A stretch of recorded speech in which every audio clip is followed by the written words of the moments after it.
lesson 15 proofs. We've done a few smaller proofs already. Lesson 15 is where we get into some of the longer ones. Yeah. Okay.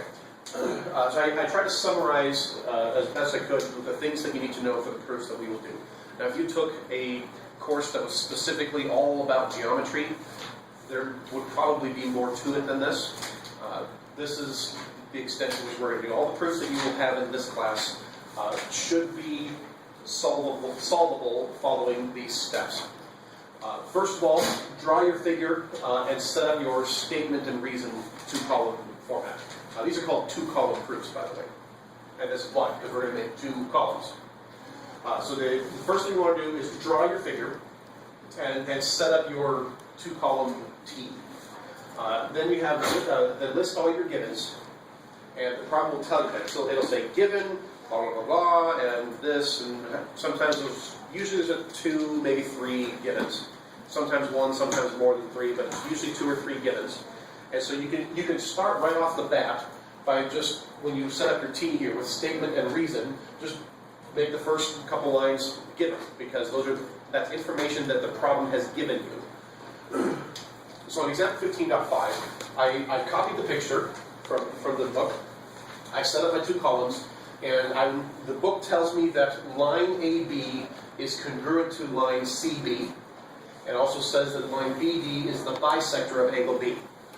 So what I'm going to do is I'm going to label that on my figure. So AB is this line segment. It's congruent to CB. So I'm going to put tick marks right there because that's information that I was given. Now the other thing that I was given is that line BD, that this line is the bisector of angle B. What that means that that this line cuts this angle in half. So now I can already I've already made a conclusion based on what I was told.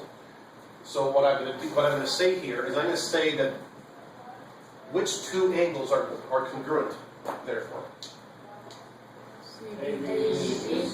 I give ABD, and since I went in this order, outside, top, down the middle, I need to do the same order for the other one, CBD. And that's just because that's what the definition of a bisector is. Definition of bisector. And for the reasons, there are a couple things that are just standard things to do. Like the word given means that this was given to you in the problem. The acronym CPCTC, corresponding parts of congruent triangles are congruent. Those are things that are used all the time. So same with the postulates, the triangle congruency postulates. The reasons why two triangles can be congruent. So those are some of the standard ones. Otherwise, just don't get hung up on exactly which words to use. Put something here that tells me that you know why this is true. Sometimes, so like definition of a bisector, definition of a midpoint, definition of perpendicular, just some things like that. Or maybe things are corresponding angles, etc., etc. So don't get too hung up on using the right words here. Just make sure you have a reason make sure you know why you can say this. All right, so that's all the information that I've been given. So I wrote down what I was explicitly told, and then I also wrote down what a conclusion that I drew based on this statement that I was given. All right, then the next thing I want to do here is I want to leave some space right here for my additional steps, and I'm going to write my goal at the bottom. Now, this particular problem, it is asking us to prove that line AD is congruent to line CD. This one is congruent to this one. Now, the types of proofs that we will be doing in this class will fall into one of two categories. In one category of proofs is that we're trying to prove that some triangle is congruent to another triangle. And this is not one of those, so I will talk about this one on the next example. This one is this is a proof where we're asked to prove something that two things that are not triangles are congruent. So anytime you're asked to prove that anything else, something is congruent to something that's anything else but a triangle, here's how those will end up. That means that whatever you're trying to prove, the reason for it is going to be that they are corresponding parts of congruent triangles. And corresponding parts of congruent triangles are congruent. That's going to be the reason for this. And the idea here is we're given information at the beginning, we're asked for something at the end, so we're kind of trying to say, okay, based on this, I got this, and based on the fact that I'm proving this, I know what my next to last step is, and just need to figure out the middle part. How to get from there to there. Okay, so we're trying to prove that something other than two triangles are congruent. So I go ahead and write that at the bottom, and I know that CPCPC is going to be my reason for it.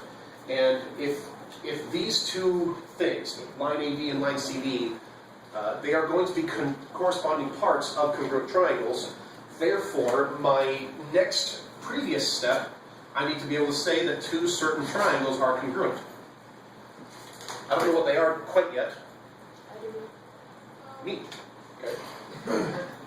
So proving that two triangles are congruent is going to be your second to last step. Now, looking at this, which two triangles do you think they're going to be? Jack. ABD. And? DBA. C. BBC. Right idea, wrong order. If you talk about triangle ABD,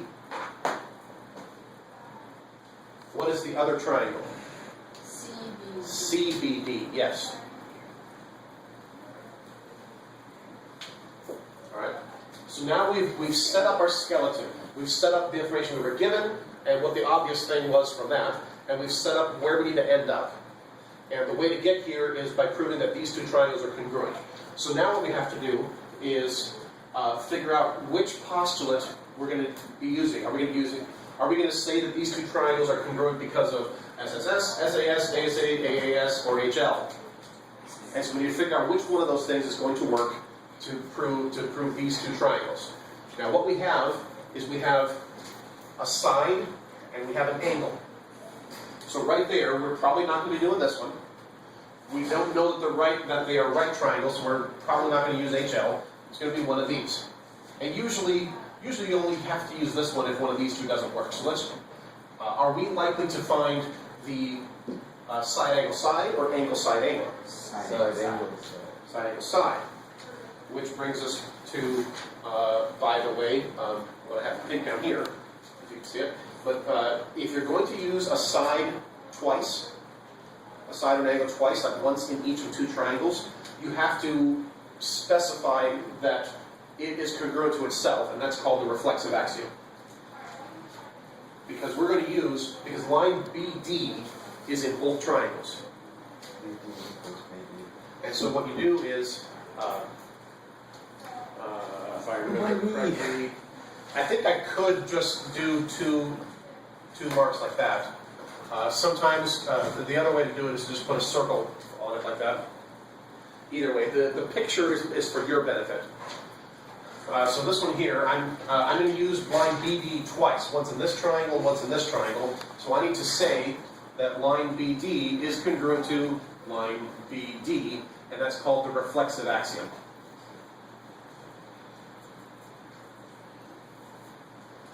You won't be using that in every problem, but it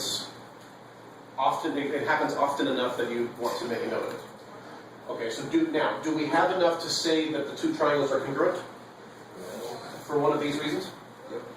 Yeah. Yes. We have this side, and this angle, and this side. Now we have to, if we have two sides and an angle, in order to use this, it has to be the angle between the two sides. It is. And it is. So there is our reason. So we've determined what pieces are needed to prove our two triangles, and we decided to use SAS, and we have side, angle, side. And so the reason that these two triangles are congruent is SAS, which we can say now because we've made these two statements, and we're done with this proof. So even though it looks pretty big and scary, 1, 2, 3, 4, 5, 6, you have 6 lines. 2 of them came. The problem just gave you, and this is what it asked for. And based on what I'm telling you,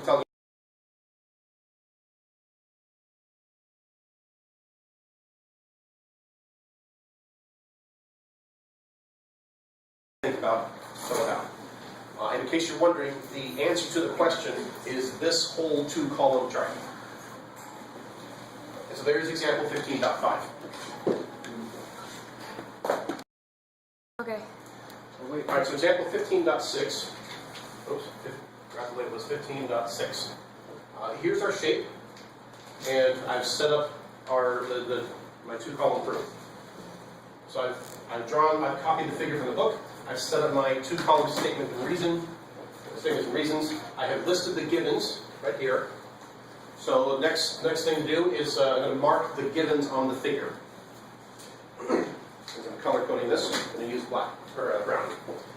All right. So what are we told? Angle Q is congruent to angle S. So I know that this angle is congruent to this angle because I was given that information. And I'm also told that line PQ is parallel to SR. Notice the order, by the way. PQ is parallel to SR. So I know that these two lines are parallel. And that's what I've been given. Wow. Pretty amazing stuff, huh?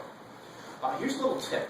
Anytime you're told that there are that two lines are parallel, sometimes it helps to extend those lines out so that you notice things.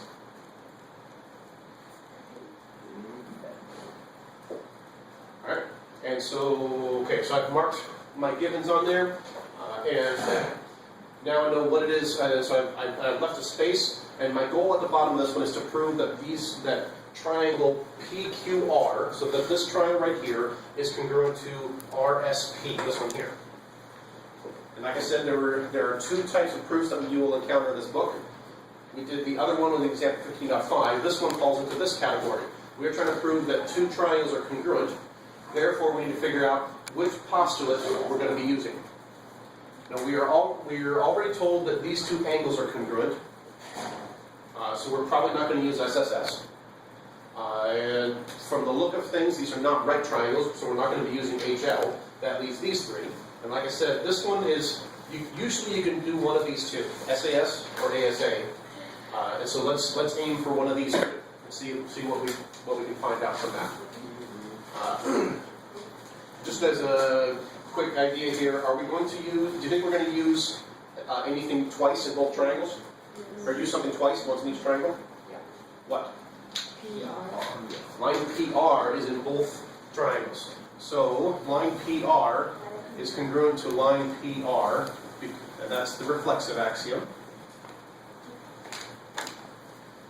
I'll just do a little circle there. So we've got an angle, and we've got a side. Now notice that the angle is not the side is not next to the angle. So that means we might end up having to do AAAS, possibly. So let's keep our options open here. Now what do we know here? What else can we look for? We need to find something about either a pair of angles or a pair of sides.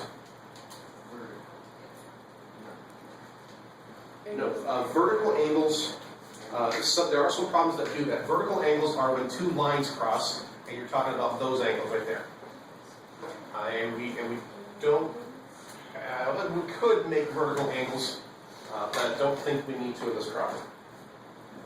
You notice anything? Is there anything else that we could do?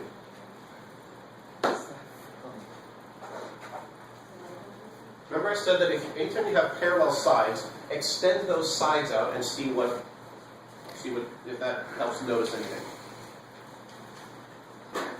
Extend those, or maybe PR or They're PS. parallel. They're Yes, parallel. That's given. Angle PS and QR are parallel. Maybe. They're the same length. We don't know that yet. Maybe. What did you say? Angle P is angle R. Then it's Angle twice. P? Yeah. Then it's Equals angle R. You can only say that if you knew that these two were parallel, then you could say that. Let's take this PR line and extend it also. Angle QPR QPR, It's an SRP, So good. because anytime you have parallel lines that are cut by a transversal, the these two angles like this, all right? Let's see, okay, so we're working in blue now. So you want to say that, what did you say? QPR, so this angle right here. That's what you said, right? And then SRP, that one there. Everybody see that? This idea, you kind of got to turn it sideways a bit. Oh, okay, yeah. If these two lines are parallel and this one cuts through them, these two angles I gotta write this. are going to be congruent. I've already used one tick for angle, so I'm going to do 2 ticks here. So we've got, so angle QPR, and then SRP. Those two angles are congruent. Why? Because of this, right? What we call these are, these are called, when you have like this, these two angles are called alternate interior angles. And note, you can abbreviate as much as you need to over here. Just make sure that it's clear what you mean. Those are alternate interior angles. Now, do we have enough to say that the triangles are congruent? No. We've got 2 angles and a side. No. Can we use ASA? No. No. Why not? We did another side. The side isn't in between. Yes, the side is not between the 2 angles. So we need something else. QRP is the side. That's right. For the exact same reason, we can do the other pair. Oh wait, hold on. Actually, no, we can't because that's this one, not this one. We can't do that. What? Wouldn't that mean that it has to be congruent? Yes. Why? Because what? So the same and then Yes. Why are you talking back there? Because I dropped something. Okay. Pay attention, please. Alright. What shapes are we talking about here? Now is not the time to do texting. Are you looking something else for the problem? Alright. What shapes are we talking about? Triangles. Triangles. How many angles in a triangle? 5. 3. How many do we have so far? Penta. We know this pair and this pair. Oh, And if there's only 3 angles in a triangle, Cinco. anytime you know that 2 angles are the same, therefore all 3 angles must be the same. So I would read this as AA means AAA. So therefore, the third angles must be congruent because the other 2 are. So this is angle, let's see, what should we call this angle? 11. R11? yes. Okay, so RPS. It's got to go the same order for this one then. QRP. No. PRQ. PRQ. So these 2 angles are congruent because when 2 angles are congruent, then the third angle must be congruent also. What do we have? Now do we have enough? Yes. Now we know all 3 angles plus a side. So now we have enough to prove that the 2 triangles are congruent because of what reason? A, S. And there you have it. So it takes a little bit of getting used to, getting the hang of it. I find these problems irritating just because I don't like to do that much writing. But once you get the hang of it after a few of them, they're not all that difficult if you remember the basic idea of what you need to do. And there is how to do 2 column proofs. Yeah.